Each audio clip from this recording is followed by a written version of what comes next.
এত স্যাং স্যাং করস কে? টেনশন করবো না। তুই কি আমার রাস্তায় মেয়ে পাইছস? বুঝা হয়ে গেছে। কিছুক্ষণ আগে একজন ঘষাঘষি করে গেলে তখন ভালো লাগবে না? চিন্তা করো না, ভাড়া দিমুনি। তুই জানোস না রে আরমান, এক মুঠো ভাতের জন্য এই রাস্তায় নামছি।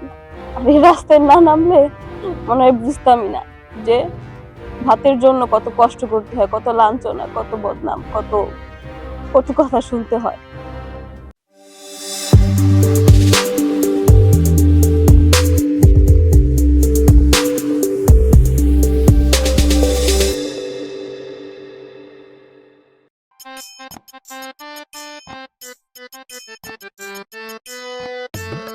কিরে ফ্যামিলি কেমন আছিস? যা দিয়ে যাবো। এই এবার হইছে কোনো ফ্যান করাচ্ছে আমার সাথে? তুই আমার এই দোকানে আসবি না। ঠিক আছে দিয়েছ তুই আমার মাল দিবি, কি লাগবে সেটা বল। নে তোমার টাকা দে। এই তুই খালি পর ভাবিস, আমার আপন ভাবতে পারিস না? আমার কাছে করা তো তাই, তুই টাকা করিস তো? হ্যাঁ তাহলে চিনি আমি, তুই যে চেষ্টা তুই আগে চিপস নিছিস, মটর বাজার নিছিস, এক টাকাও দিস নাই। এবার ছিয়ার আগে তুই টাকা দিবি আগে। এরকম করিস কে? তোর তো আপন ভাবতে পারে, যা পরে দিন। এই শেষে লোকগুলোর জন্য এলাকায় দোকান করে শান্তি নাই। কুত্তা হারামজাদা বদমাইশ, এই এলাকার লোকজনের জন্য ব্যবসা করে আর শান্তি নেই। আমার পুরো আসে কয় টাকা?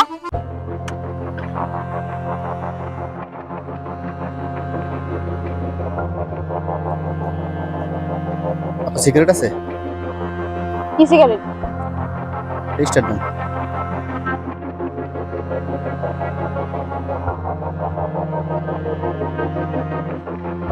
৳10 দেন। ম্যাচটা দেন।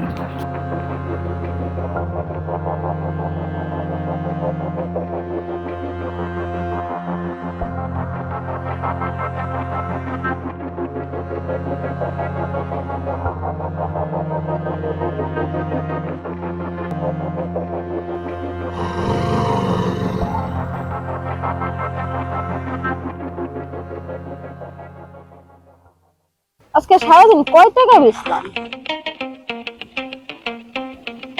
আপা কি বেচেন? লাগবো কি হয়ে এখন? এডি কত করে? ৳5 করে এগুলা। 5 টাকা? এত দাম কে? কয়টা হইব আর? একটা সিরে দেন।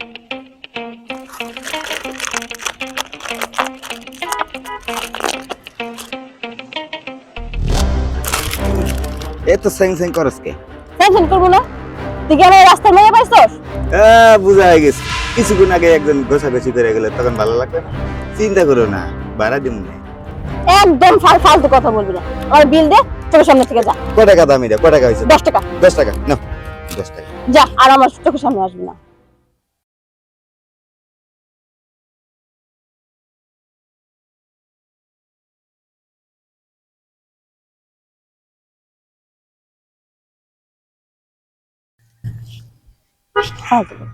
আপনার কি চাই? আপনি কি একই লোক নাকি?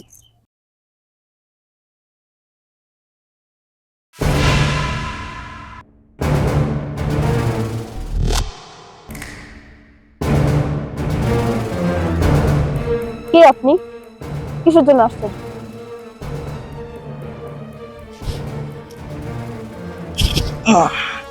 কিরে তো বড় লোক জামাই দেখা বিয়া করলে, এখন আমারে দেখা মুখ লুকায় রাখোস, কি হইছে আজ তোর এই অবস্থাকে?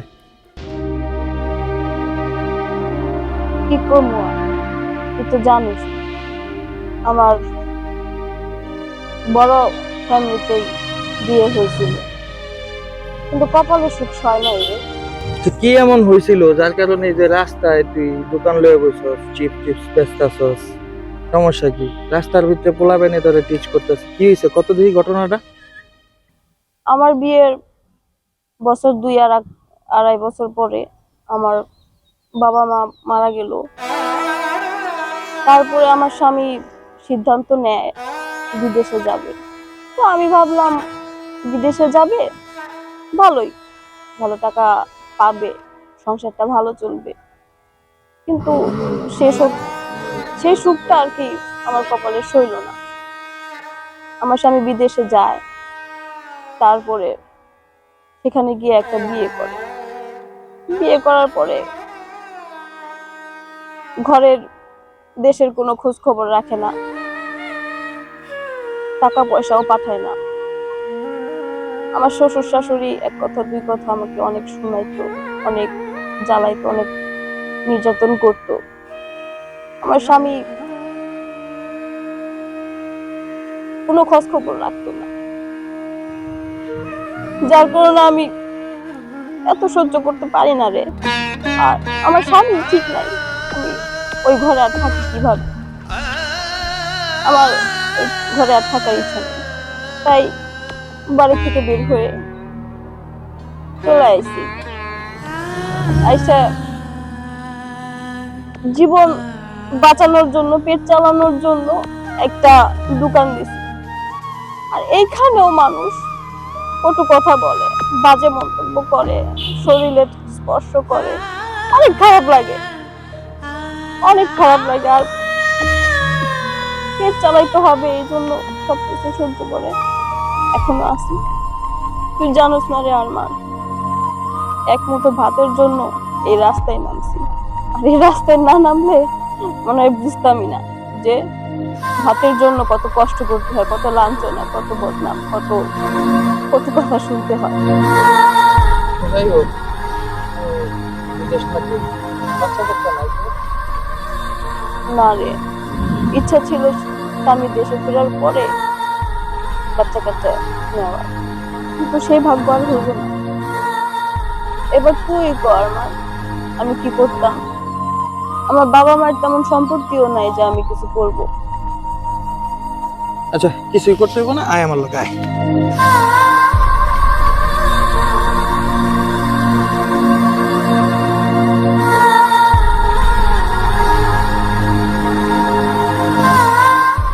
কই নিয়ে যাস আমারে?